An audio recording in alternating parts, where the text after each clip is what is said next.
또 어느 때보다 지정학적 미래가 있고 지금 우리의 미래에 대한 불확실성이 커지고 있는 지금 과연 우리는 통일이라고 하는 우리의 미래에 대해서 얼마나 제대로 잘 알고 있는지에 대한 궁금이 더더 커지고 있습니다. 저와 함께 한번 우리의 미래에 대한, 즉 통일에 대한 우리가 얼마나 잘 알고 있는지에 대해서 한번 점검해보는 시간을 가져보도록 하겠습니다. 지금까지 우리의 미래 통일이라는 주제에 대해 발표한 TEDx 와이스프레 연장 모시겠습니다.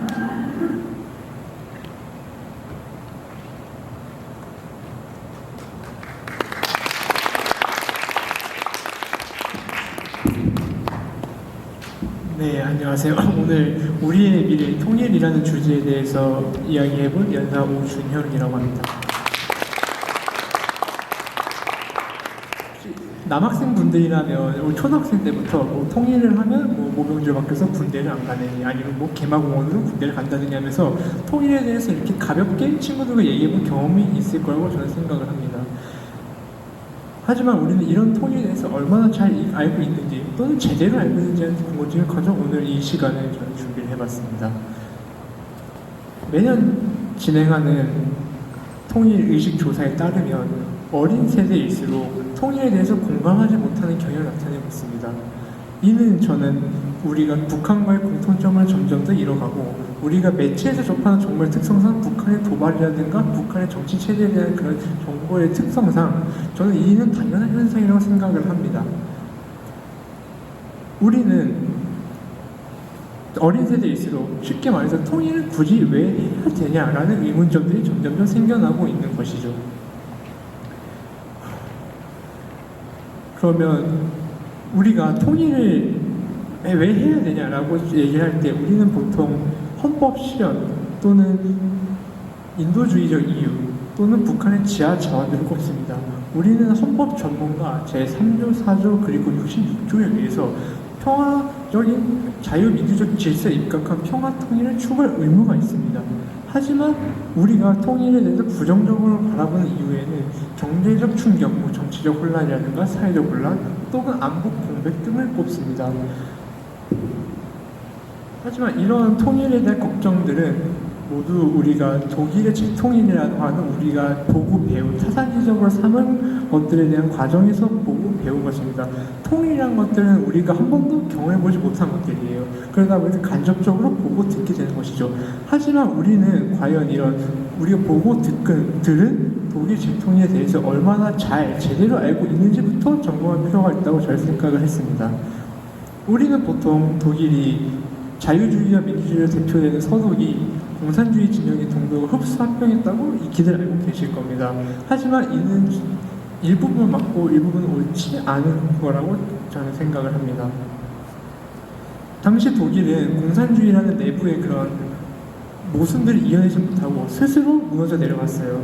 독일어 혁명과 베를린 장벽의 붕괴로 인해서 동독의 집권 여당이 교체가 되었고 이로 인해서 공식적으로 1990년 10월 3일 독일은 정식적으로 재통일이 됩니다.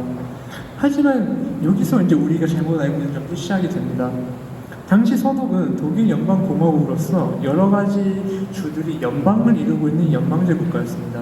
하지만 동독은 공산주의 국가였죠. 이때 서독과 동독 간에 체결한 통일 조약에 따르면 동독이 폐지했던 그런 주의 권한 지위들을 국내법을 통해서 다시 부활시킨 뒤에 이 주들이 서독에 재가입하는 형식을 취했어요. 따라서 이 통일의 주체가 서독이 아니라 동독이었다는 겁니다. 이러한 점을 봤을 때 항상 우리는 누구에게 주도권이 있는가를 계속해서 생각을 했어야 됩니다.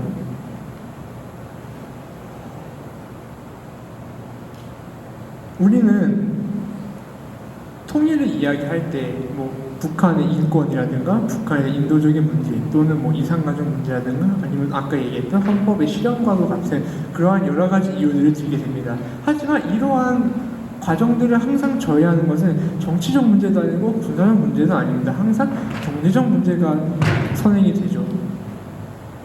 독일은 통일을 함에 있어서 서독과 동독이라는 아주 경제 격차가 확연히 벌어지는 두 나라의 경제가 하나로 합쳐지면서 동독 지역의 경제나 복지 수준들을 우리 서독 수준까지 끌어올려야 하기 때문에 이를 위해서 천문학적인 예산을 투입했고 지금도 투입을 하고 있습니다. 독일 연방건설교통부에 따르면 1991년부터 2013년까지 13년간 투입한 통일 비용 중 약 70%, 약 900억 유로, 우리나라 환화로 따지면 1200조 가량을 동독 지역의 복지 예산에 투입을 했습니다. 이렇게만 들으면 아주 천문학적인 예산이 사용된 것 같지만 여기에는 아주 큰 맹점이 존재하는데요. 바로 서독은 서유럽에서 대표되는 복지국가였던 반면에 동독은 그냥 전형적인 공산주의 체제가 국가였다는 겁니다. 서독은 자신들이 시행하고 있던 생활보조금, 임금보조금, 실업수당 같은 것들을 동독 주민들, 동독 지역에도 모두 확대 적용해서 시행을 했었어야 됐습니다. 또한 섣부른 정치적인 경제개혁 때문에 동독 경제가 붕괴하면서 필요한 예산이 배로 불어나기도 했습니다. 통일을 할 때 경제적인 충격이 가중되는 것은 자명한 사실입니다. 그거는 부정할 수가 없어요. 하지만 우리나라 GDP에서 복지 예산이 차지하는 비율은 약 12%고 당시 서독과 현재 독일이 차지하는 비율을 보면 25%에 달합니다. 그 GDP에서 우리나라 복지 예산이 차지하는 비율이나 그 절대적인 액수를 봤을 때 우리가 생각했던 만큼 그렇게까지 천문학적인 액수에 다다르지 않을 수 있다는 결론이 나오게 됩니다. 역설적으로 우리나라의 복지 수준이 세계에서 손꼽히고 완벽한 체제를 가지고 있는 이 현실이 오히려 통일을 진행했을 때 우리의 경제에 주는 역할을 최소화시킬 수 있다는 역설적인 결과를 낳게 되는 겁니다.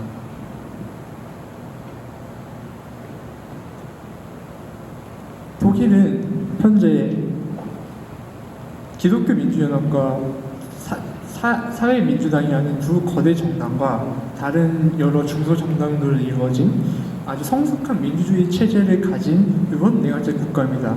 하지만 과연 우리나라는 통일을 한 이후에도 그러한 성숙한 민주주의가 유지될 수 있을지에 대한 의문점을 전 또한 들었습니다. 정치적 의미에서 통일이라고 하면 단순히 영토가 넓어지고 국토가 넓어지는 걸 넘어서 그 지역에 사는 주민, 즉 주권자가 늘어난다는 뜻이기도 합니다. 정치인들이나 정당 입장에서 봤을 때 이미 지지층이 확고하고 양분화되어 있는 기존 지역을 공략하는 것보다 새롭게 편입되고 민심을 모르는 새롭게 편입된 지역들의 민심을 공략하는 것들이 효율적이라는 것은 너무나 당연한 사실이죠. 그래서 독일의 경우에도 1990년 통일 이후 처음 열린 국회의원 선거에서 전통적으로 사회민주당이 강세 지역이었던 동독 지역이 편입되면서 누구나 사회민주당이 이번 선거를 이길 것이라고 예측을 했습니다. 하지만 통일 아젠다와 경제개혁 등 여러 가지 공약들을 내건 기독교 민주당이 예측 외의 승리를 가져왔습니다. 우리나라는 지난 대통령 선거에서 보셨다시피 전 세계에서 손꼽힐 정도로 분열되어 있는 정치 진영을 가진 국가입니다. 만약에 우리나라가 북한과 통일이 된다면 그런 정치인들이 우리나라 기존 지역에 치중하기보다는 리스크 관리가 상대적으로 적고 위험성이 적은 북한 지역에 초점을 맞출 것이라는 것은 너무나도 당연한 사실입니다. 하지만 그렇게 되면 우리나라의 정치적 초점이 기존 남한 지역에서 북한 지역으로 옮겨가게 되면서 우리가 지금까지 겪어보지 못했던 남북한 갈등이라든가 그런 정치적 문제들이 수면 위로 떠오르면서 새로운 정치적 갈등이 시작이 될 수가 있습니다.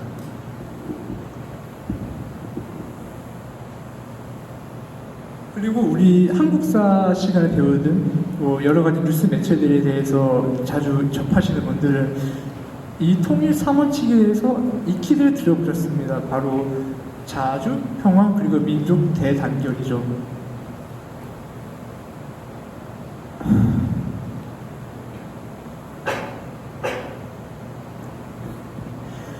이 세 원칙을 우리는 알고 있지만 항상 우리는 이 통일의 주도권이 이 통일을 이끌어가는 힘이 우리에게 있다고 착각을 해서는 안 됩니다.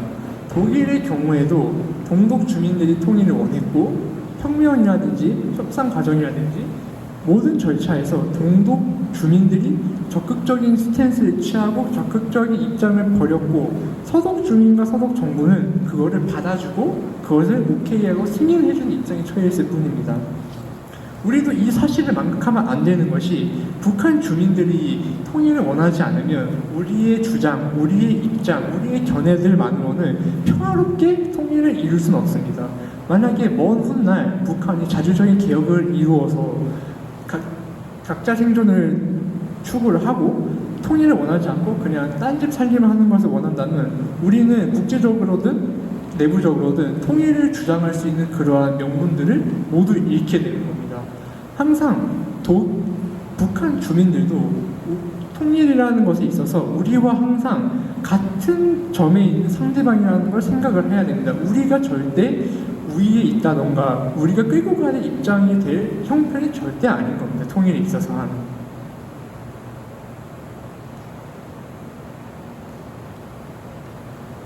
독일의 통일 과정을 우리가 배울 때 국가 대 국가에 대한 외교적 사건이다 보니까 당연히 이게 체계적으로 진행이 됐고 평화롭게 이루어졌다고 생각하실 수 있습니다. 하지만 독일 재통합의 과정을 살펴보면 굉장히 우발적인 사건들의 연속이었습니다. 소련의 마지막 서기장이었던 미하일 고르바초프가 브레즈네프 독트린을 폐지하면서 1989년 동유럽 각지의 나라에서 혁명이 일어나면서 민주화 시위가 발생을 했어요. 그래서 그 민주화 시위를 통해 공산권 블록에서 국가들이 탈락을 하기 시작을 했고 그로 인해서 헝가리라는 국가 또한 공산주의 진영에서 벗어나서 민주화를 이뤄냈습니다. 이때 헝가리가 오스트리아와의 국경을 개방했다 했습니다.